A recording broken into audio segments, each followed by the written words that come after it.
నమస్తే, నేను మీ Revanth Chalamala. So SWP చాలా మందికి ఇది ఒక ఇన్కమ్ జనరేటింగ్ టూల్ లాగా ప్రతి ఒక్కరికి అవగాహన ఉంది. చాలా మంది క్లయింట్స్ మన దగ్గరకు వచ్చినప్పుడు, సార్ నేను ఎస్డబ్ల్యూపిలో డబ్బులు పెట్టుబడి పెట్టాలనుకుంటున్నాను అని చాలా మంది అంటూ ఉంటారు. సో ఫస్ట్ అసలు ఈ ఎస్డబ్ల్యూపిలో ఉండేటువంటి రిస్కులు ఏంటి? సో మీరు ఆ కంటికి కనిపించేంత ఈజీగానే నిజంగా డబ్బులు వస్తాయా? ఇందులో ఏమైనా రిస్కులు ఉన్నాయా? డెఫినెట్గా ఇందులో కూడా చాలా రిస్కులు ఉన్నాయి. ఆ రిస్కుల గురించి కూడా ముందు మనం అనలైజ్ చేసుకుందాం. అండ్ దానికంటే ముందు అసలు ఎస్డబ్ల్యూపిని ఒక ప్రోడక్ట్ లాగా ప్రతి ఒక్కళ్ళు పిలుచుకుంటున్నారు. ఎస్డబ్ల్యూపి అనేది అసలు ప్రోడక్టే కాదు. ఎస్డబ్ల్యూపి అనేది ఒక విత్డ్రావల్ మెకానిజం మాత్రమే. ఇప్పుడు మీకు ఎస్ఐపి అనేది తెలుసు. అంటే ప్రతి నెల ఒక డిసిప్లిన్డ్ వేలో ఒక తారీఖు పెట్టుకొని, ఒక ఫిక్స్డ్ అమౌంట్ పెట్టుకొని ఎవ్రీ మంత్ మన బ్యాంక్ అకౌంట్ నుంచి మ్యూచువల్ ఫండ్లో ఇన్వెస్ట్ చేసేదాన్ని మనం ఎస్ఐపి అని అంటాం. ఎస్డబ్ల్యూపి దానికి ఎగ్జాక్ట్గా ఆపోజిట్. అంతే, అదేమి సపరేట్ ప్రోడక్ట్ కాదు. అదే రకాల మన మ్యూచువల్ ఫండ్లో నుంచి ప్రతి నెల ఒకటే సమ్ ఆఫ్ అమౌంట్ని పలానా డేట్లో, ఒకటే డేట్లో మనం విత్డ్రావల్, మనం మాన్యువల్ ఇంటర్ఫియరెన్స్ లేకుండా ఆటోమేట్ చేసి వదిలిపెట్టేదాన్ని మనం ఎస్డబ్ల్యూపిగా పిలుచుకుంటాం. సో ఫస్ట్ మ్యూచువల్ ఫండ్స్లో మనకి ఉండేటువంటి ట్రాన్సాక్షన్ మెథడ్స్ ఏంటో మీకు తెలిస్తే మీరు ఎస్డబ్ల్యూపి అనేది క్లియర్గా అర్థం చేసుకుంటారు. దీని తర్వాత దీంట్లో ఉండేటువంటి లూప్ హోల్స్ ఏంటి, మనం ఎటువంటి స్ట్రాటజీ వాడాలి, దీని గురించి కూడా మాట్లాడదాం. సో బేసిక్గా మనకి మ్యూచువల్ ఫండ్స్లో ఇన్వెస్ట్మెంట్ పెట్టేటప్పుడు లంసమ్ అనేది ఒక ఆప్షన్ ఉంటుంది. లంసమ్ అని అంటే మీ దగ్గర ఒక 10 లక్షల క్యాష్ ఉందనుకోండి, దాన్ని తీసుకొని వెళ్ళి ఒకసారి బ్యాంక్ అకౌంట్లో వేస్తే, లేదా ఒక ఎఫ్డీలో వేసేస్తే దాన్ని లంసమ్ అని అంటాం. In the same way mutual ఫండ్లో పెట్టినా కానీ దాన్ని లంసమ్ అని అంటాం. అదే డబ్బులు కనుక మీకు ఒకేసారి లేవు, మీ నెలకి కొద్ది కొద్దిగా డబ్బులు మాత్రమే పెట్టగలుగుతాం, వచ్చే జీతంలోంచి పెట్టగలుగుతాం అన్నదాన్ని ఎస్ఐపి అని అంటాం. ఇప్పుడు ఫర్ ఎగ్జాంపుల్ మీరు ఒకరికి డబ్బులు పే చేయాలని అనుకోండి, ఒకేసారి కనుక మొత్తం డబ్బులు 10 లక్షల రూపాయల్లో పే చేస్తే దాన్ని ట్రాన్స్ఫర్ అంటాం కదా. అలానే ఒక ఫండ్ నుంచి ఇంకొక ఫండ్కి వన్ సింగిల్ టైం ట్రాన్సాక్షన్ చేసేదాన్ని స్విచ్ అని అంటాం. అలా కాదు, నెలకు కొద్ది కొద్దిగా ట్రాన్స్ఫర్ చేయాలి ఆ వ్యక్తికి, ఒక రికరింగ్ పద్ధతిలో ట్రాన్స్ఫర్ చేయాలి అని అంటే దాన్ని మనము ఎస్టీపీ అని అంటాం, సిస్టమాటిక్ ట్రాన్స్ఫర్ ప్లాన్. మ్యూచువల్ ఫండ్లో ఒక ఫండ్ నుంచి మరో ఫండ్కి ట్రాన్స్ఫర్ చేసేదాన్ని సిస్టమాటిక్ ట్రాన్స్ఫర్ ప్లాన్ మెథడ్ అని అంటాం. So in the same way మనకి ఎస్డబ్ల్యూపి కూడా సిస్టమాటిక్గా విత్డ్రా చేసేదాన్ని ఎస్డబ్ల్యూపి అని అంటాం. సో ఈ ఎస్డబ్ల్యూపి అనేది ఒక సపరేట్ ఫండ్ లాగా ఉండదు. ఎటువంటి ఫండ్లో నుంచి అయినా సరే మీరు ఎస్డబ్ల్యూపిని యాక్టివేట్ చేసుకోవచ్చు. దానికి ఎటువంటి రిస్ట్రిక్షన్ లేదు. మీరు మిడ్ క్యాప్ పెడతారా, లార్జ్ క్యాప్ పెడతారా, స్మాల్ క్యాప్ పెడతారా, థిమాటిక్ పెడతారా, మీరు ఏ ఫండ్ అయినా సెలెక్ట్ చేసుకోండి. లేదు డెట్ బేస్ మ్యూచువల్ ఫండ్స్ పెడతారా, ఏ ఫండ్ పెట్టినా కానీ మన ఎస్డబ్ల్యూపిని మనం యాక్టివేట్ చేసుకోవచ్చు. సో ఇక్కడతో అది ఒక ప్రోడక్ట్ కాదు అని మీకు ఒక క్లారిటీ వచ్చింది. సో ఎస్డబ్ల్యూపి అనేది ఒక మెకానిజం మాత్రమే, ఒక ట్రాన్సాక్షన్ మెథడ్ మాత్రమే. సో బేసిక్గా చాలా మందికి మరి కొన్ని అపోహలు ఉన్నాయి.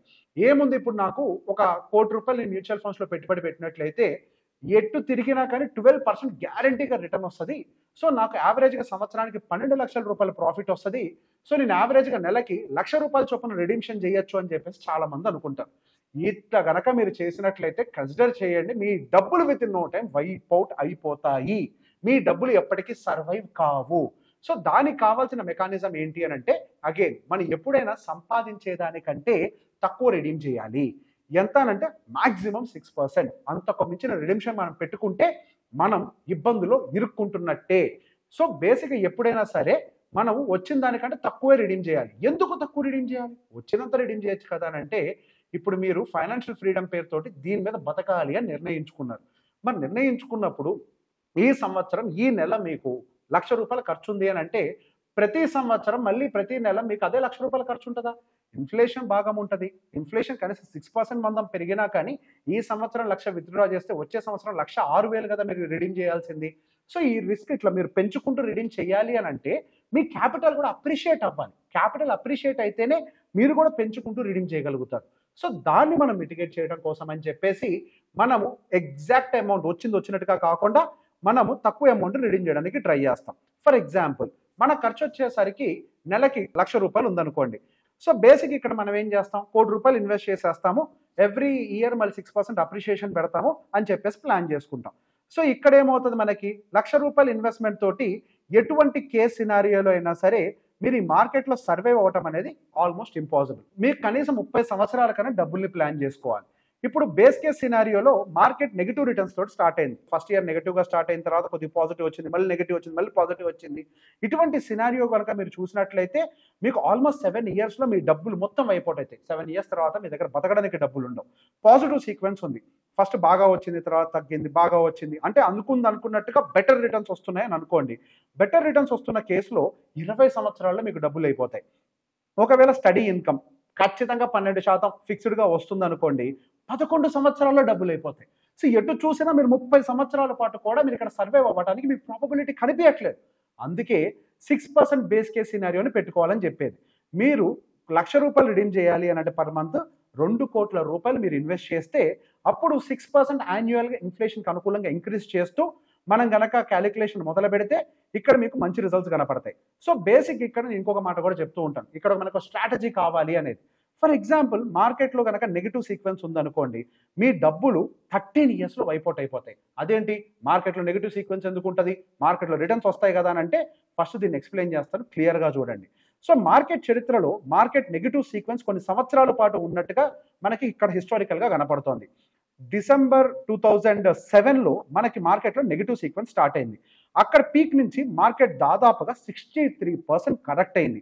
మళ్ళీ ఎక్కడైతే ప్రీవియస్ హై మేక్ చేసిందో దాని యొక్క హైని బ్రేక్ చేసి మళ్ళీ మార్కెట్ పైకి వెళ్ళటానికి 2014 వరకు టైం పట్టింది. అంటే 2007 నుంచి 2014 వరకు అని అంటే దాదాపుగా 7 సంవత్సరాల వరకు మార్కెట్లో మీకు ఎటువంటి రిటర్న్స్ లేవు.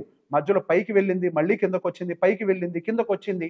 సో బేసిక్ ఇటువంటి టైంలో మార్కెట్లో రిటర్న్స్ లేనప్పుడు కూడా మీరు రిడీమ్ చేస్తున్నారు అని అంటే మీ నెంబర్ ఆఫ్ యూనిట్స్ త్వరగా కరిగిపోవడానికి ప్రాబబిలిటీ ఎక్కువ ఉంటుంది. కాబట్టి అందుకే మనం స్ట్రాటజీని బిల్డ్ చేయాలి. ఇక్కడ 7 సంవత్సరాల కన్సాలిడేషన్, తర్వాత గట్టిగా 1 సంవత్సరం బుల్ ర్యాలీ, తర్వాత మళ్ళీ 2015 నుంచి 2017 వరకు 2 సంవత్సరాల వరకు మళ్ళీ down side consolidation, 25% market dip అయింది. ఆ తర్వాత 2017 నుంచి 18 గట్టిగా ఒక సంవత్సరం ర్యాలీ, సంవత్సరంన్నర ర్యాలీ. ఆ తర్వాత మళ్ళీ మనకి 2018లో ఒక హైని బ్రేక్ చేసి పైన కొంత సస్టైన్ అయినప్పటికీ మళ్ళీ అక్కడి నుంచి కిందకు వచ్చి మళ్ళీ పైకి వెళ్ళటానికి 2018 నుంచి 2020 దాకా పట్టింది. మళ్ళొక దాదాపుగా 2 సంవత్సరాల టైం పీరియడ్ మళ్ళీ కన్సాలిడేషన్. ఆ టైంలో మార్కెట్ దాదాపుగా 35% కరెక్ట్ అయింది. అక్కడి నుంచి 2020 నుంచి 21 వరకు మంచి ర్యాలీ వచ్చింది. మళ్ళీ 21 నుంచి 23 వరకు 18% డిప్ అయి 2 సంవత్సరాల పాటు కన్సాలిడేషన్ జరిగింది.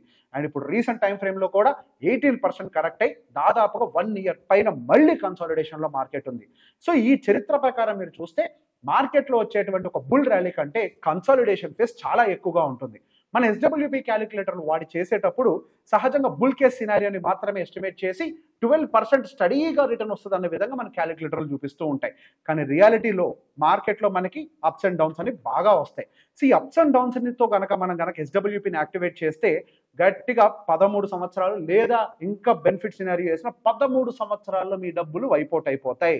పాజిటివ్ సీక్వెన్స్ ఉన్నట్లయితే మనకి 30 సంవత్సరాల తర్వాత కూడా ఏది పాజిటివ్గా కంటిన్యూస్గా మార్కెట్ ఉన్నట్లయితే మనకి కంటిన్యూస్గా వెళ్తే అప్పుడు 20 కోట్లు అన్ని రిడీమ్ చేయంగా కూడా 20 కోట్ల డబ్బులు మనకి అక్యుములేషన్లో కనిపిస్తాయి. అదే గనక మనకి స్టడీ సినారియోలో కనిపిస్తే అప్పుడు ఒక 5 కోట్లు మన వెల్త్ క్రియేట్ చేసిన వాళ్ళగా కనపడతాం 30 సంవత్సరాల తర్వాత కూడా. కానీ రియాలిటీలో మార్కెట్ ఇలా ఉండదు, ఇలా ఉండదు. మార్కెట్ రియాలిటీలో ఎప్పుడు కూడా నెగిటివ్ సీక్వెన్స్ని ఈ విధంగానే ఎక్కువగా ఉంటుంది.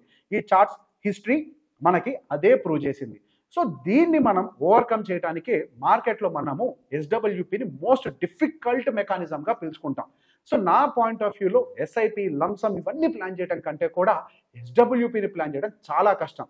ఎందుకనంటే ఎస్డబ్ల్యూపీ అనేది ఒకటి యాక్టివేట్ అయింది అని అంటే మనం దాని మీద ఉండేటువంటి భరోసాతోటి ప్రశాంతంగా బతికేయచ్చు అని ఒక భ్రమలో బతుకుతూ ఉంటాం. ఆ డబ్బులు అయిపోయిన తర్వాత మన లైఫ్ అనేది చాలా హారిబుల్గా మారిపోతూ ఉంటుంది. అది హారిబుల్గా మారకుండా ఉండాలి అని అంటే ఒక స్ట్రాటజీని తప్పకుండా మనం తయారు చేసుకోవాలి. ఆ స్ట్రాటజీయే బకెటింగ్ స్ట్రాటజీ. ఎప్పుడైనా సరే మన పోర్ట్ఫోలియోని అటు డెట్ అండ్ ఈక్విటీలోకి మనం డైవర్సిఫై చేయాలి. సో డెట్ అని అంటే మనకి ఆల్మోస్ట్ ఎఫ్డీస్ లాంటివి అనమాట. అటు ఎఫ్డీ అని అనుకోవచ్చు, లేకపోతే డెట్ బేస్డ్ మ్యూచువల్ ఫండ్స్ అని కూడా పిలుచుకోవచ్చు. సో ఈ బకెటింగ్ సిస్టమ్ని ఏ విధంగా తయారు చేయాలి? మార్కెట్ హిస్టరీలో మనకి యావరేజ్గా 2 ఇయర్ కన్సాలిడేషన్ మాత్రం పక్కాగా కనపడుతుంది. ఈ 2 ఇయర్ కన్సాలిడేషన్ ఎక్కడ చూసినా ఉంటుంది కాబట్టి మన first 2 to 3 years of funds అంటే ఫర్ ఎగ్జాంపుల్ ఇప్పుడు మనకి ₹1,00,000 ఎక్స్పెన్సెస్ ఉన్నాయి అని అంటే మనకి సంవత్సరానికి దాదాపుగా 12 లక్షలు.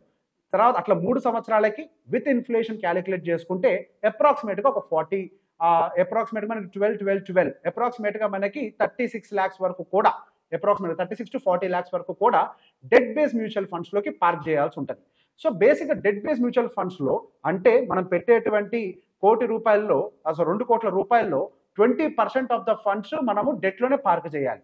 అట్లా అని చెప్పేసి మనం కంప్లీట్గా డెట్లోనే ఒకటే ఫండ్లో పెట్టాలంటే కాదు. ఇక్కడ మళ్ళీ స్ట్రాటజీని మనం రీకన్స్ట్రక్ట్ చేయాలి. ఎవ్రీ 6 మంత్స్కి మన పోర్ట్ఫోలియోని రివ్యూ చేస్తూనే ఉండాలి. ఫస్ట్ 6 మంత్స్ ఫండ్ని మనం అల్ట్రా షార్ట్ డ్యూరేషనో లేకపోతే లిక్విడ్ ఫండ్స్లోనే పార్క్ చేసి పెట్టాలి. వాటిల్లో సహజంగా కొంత స్టెబిలిటీ ఎక్కువగా ఉంటుంది. తర్వాత 6 మంత్స్ వాటిని అవసరాన్ని బట్టి మనం షార్ట్ టర్మ్ డ్యూరేషన్ ఫండ్స్లో పెట్టుకోవచ్చు. ఆ తర్వాత ఉండేటువంటి నెక్స్ట్ 6 మంత్స్ బకెట్ని మీడియం టర్మ్ ఫండ్స్లో కానీ లేకపోతే నెక్స్ట్ 1 ఇయర్ కంప్లీట్గా మీడియం టర్మ్ ఫండ్స్లోనే పెట్టుకోవచ్చు. ఆ తర్వాత ఉండేటువంటి 1 ఇయర్ ఫండ్స్ని మనము కన్జర్వేటివ్ ఫండ్స్లో పెట్టుకోవచ్చు. సో బేసిక్ ఏమవుతుంది, ఇప్పుడు మనం ఎవ్రీ 6 మంత్స్కి ఇక్కడ పోర్ట్ఫోలియోని మ్యాండేటరీగా రివ్యూ చేయడం కోసం అని చెప్పి ఎస్డబ్ల్యూపీని స్టడీగా యాక్టివేట్ చేయకుండా 6 మంత్స్కి ఎస్డబ్ల్యూపీని యాక్టివేట్ చేస్తాం. సో బై డిఫాల్ట్గా 6 మంత్స్ తర్వాత ఎస్డబ్ల్యూపీ డియాక్టివేట్ అయిపోతుంది. సో ఇక్కడ ఏమవుతుంది, మన ఫస్ట్ 6 మంత్స్ బకెట్ ఖాళీ అయిపోయింది. ఈ ఫస్ట్ 6 మంత్స్ బకెట్ నుంచే కదా మనం మనీని రిడీమ్ చేయాలి. ఈ ఫస్ట్ 6 మంత్స్ బకెట్ డబ్బులు మళ్ళీ ఈ బకెట్ని ఎందులో నుంచి ఫిల్ చేయాలి. మనకు ఆ 3 ఇయర్స్ పైన ఉన్నటువంటి ఫండ్స్ అన్ని కూడా ఈక్విటీలో పార్క్ చేసుకొని పెట్టుకుంటాం. ఆ తర్వాత 3 ఇయర్స్ ఉండేటువంటి ఫండ్స్ని ఆ 3 ఇయర్స్లో నుంచి తీసి ఈ 6 మంత్స్ని రీఫిల్ చేయాలా, లేకపోతే మార్కెట్ ఉన్నటువంటి వీక్నెస్ని బేస్ చేసుకొని మనం పైన ఉన్న 6 మంత్స్ దాన్ని యాక్టివేట్ చేయాలా. సో బేసిక్గా మనం ఈ స్ట్రక్చర్లో మార్కెట్ వీక్గా ఉందనుకోండి, మళ్ళీ ఇక్కడ నుంచి రిడీమ్ చేసి ఇక్కడ పెట్టామనుకోండి డబ్బుల్ని, మనకి ఎక్కువ యూనిట్లు లాస్ అవుతాం. మనకి ఇక్కడ చార్ట్స్లో చూపించినట్టుగా 30%, 40%, 50% మార్కెట్లు పడ్డప్పుడు కనుక రిడీమ్ చేస్తే లాస్ ఎక్కువగా ఉంటుంది. కాబట్టి rather than redeeming our existing equity portfolio and fill the first bucket, మనం సెకండ్ బకెట్ని యాక్టివేట్ చేసేస్తాం. డైరెక్ట్గా సెకండ్ బకెట్ని యాక్టివేట్ చేసేసి రిడీమ్ చేయడం మొదలు పెడతాం. అవసరాన్ని బట్టి ఈ కన్జర్వేటివ్ ఫండ్ నుంచో లేకపోతే సెకండ్ ఇయర్లో ఉన్నటువంటి బాస్కెట్ నుంచో ఇంకొక 6 మంత్స్ బకెట్ని యాక్టివేట్ చేస్తాం. ఈ కేసు కాదు, మార్కెట్ బాగా పెరిగిందనుకోండి, ఈ కేసులో మనం డెట్ బేస్ ఫండ్స్ని ముట్టుకోకుండా ఆల్రెడీ మార్కెట్ పెరిగింది, అక్కడ ఆల్రెడీ మార్కెట్లో మళ్ళీ వాల్యుయేషన్ డీవియేషన్స్ వచ్చాయి. అప్పుడు మన ఎస్డబ్ల్యూపీ నెక్స్ట్ 6 మంత్స్కి rather than from debt we can activate it from the equity based mutual funds. So that ఏమవుతుంది, ఆల్రెడీ ప్రాఫిట్స్ బాగా వచ్చాయి కాబట్టి మళ్ళీ అవి పడేదాకా వెయిట్ చేయకుండా స్టడీగా 6 మంత్స్ పాటు వాటిల్లోంచి రిడీమ్ చేయడం మొదలు పెట్టచ్చు. అప్పుడు మనకి when compare to the regular SWP formula మనకి రిటర్న్స్ అనేవి బెటర్గా క్రియేట్ అవ్వడానికి ప్రాబబిలిటీ దొరుకుతుంది. సో ఎస్డబ్ల్యూపీకి చాలా మెకానిజం అనేది అవసరం ఉంటుంది, దానికి యాక్టివ్ మేనేజ్మెంట్ అనేది అవసరం ఉంటుంది.